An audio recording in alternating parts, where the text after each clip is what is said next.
Hello everyone, in this video we are going to see how to manage Azure SQL database. In the previous video we created a database with a logical server. So we are in the Azure console, and in the console we can see that you can go to all resources, you can go from home, you can click here, all resources, and within this all you need to do is find where your server and database is. So Azure single database has two things that we need to know. Number one, SQL Server. Number two, SQL database. And so in order to connect to the database, we need to do two permissions, two security things within the SQL Server. So always make sure that these two things are done. Then you'll be able to connect to the database. So first of all, go to the server, and within the server, first of all, we need to allow our client IP address to connect, to be able to connect to the SQL database. And for that, since there is a network setting, we need to go down to firewall and virtual networks, and here we can see, so just for our convenience, Microsoft has added this option that is known as add client IP address. With a client IP address, what it does, it will allow my machine, that is, I'll be connecting over the internet to Azure Cloud, to my database server, and so that will add my client IP address from here, from this option. So I will add, as soon as you do add, it will add your client IP address, because without doing that you won't be able to connect from your home to the SQL Server in cloud. So remember that you're in SQL Server instance, and once that is done, make sure that it is saved. So this is one setting that you need to do. Next, second is you need to allow yourself to connect to that database by using your Active Directory credentials. So in doing that, so here, if you go to here in Active Directory admin, you don't see anyone being an admin. The only admin that is the person who created this database, which is this account, who has access. But if you want to allow anyone to administer this database from the management studio, SQL management studio, that we will be downloading shortly. So all we need to do is to go to set admin, and within set admin you need to allow a user to have access to this server. So I'm going to go here and look for a user name, Chris. So I don't have, okay, so if we don't have a user, so I'm not having this user, but what we are going to do is create a user. So creating a user, let's see one more thing here.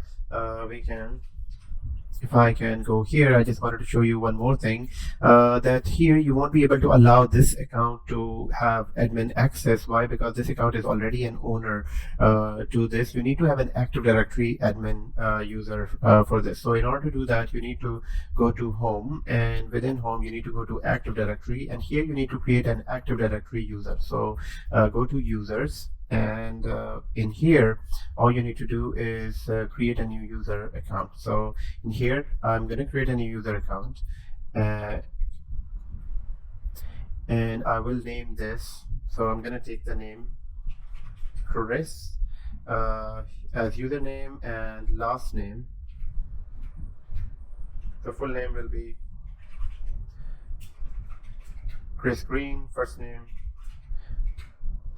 last name, and here I'm gonna have my own password, which is password 1234, and create this account. So once look at the password so that I can remember and create. Now once you create a user, it's very, very important that you log in with the user and set a new password for this. So if you directly try to access from this user, you won't be able to, because the user is assigned a temporary password. So in order to log in, what you need to do is right click on home and open a new portal in the browser. It will open with the same user that you're already logged in, which is our user. So I'm going to go here and sign out and log in with Chris for the first time. And so once we are logged out, it will take us back to the portal, and here we are. I am going to use another account. So when using another account, I'm going to need a password. You cannot just write the username as Chris. The best way is you go back to the user account, and within the user account, all you need to do is take this complete username and copy this here, and next. So once you're here, use the username, use the password, And now you will see that why do we need to log in, because as soon as the first time user logs in, Windows will Azure will want you to create to basically choose a new password for this.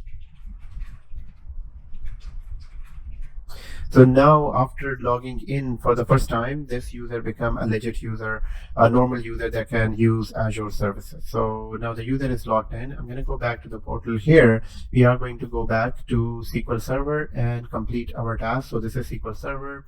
Go to SQL Server, go to admin, Active Directory admin, and here we are going to allow Chris to administer this database. So in here now I will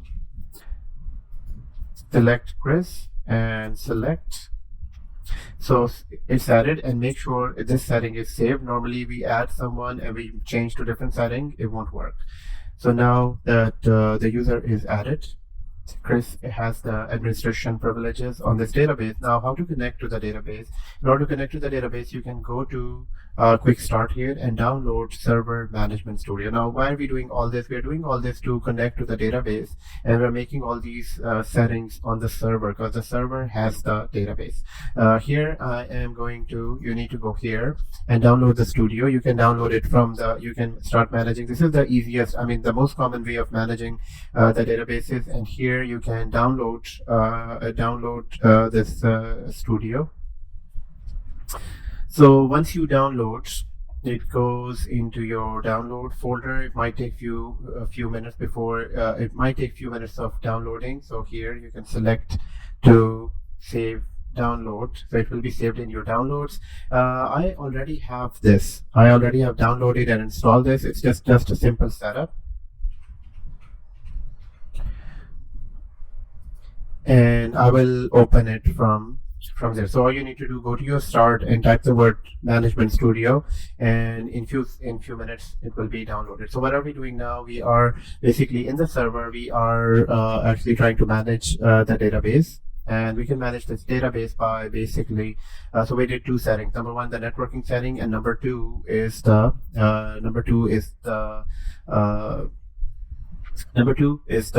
Active Directory settings. And once this Management Studio is downloaded and installed, you can start, you can open the studio and start working with the database.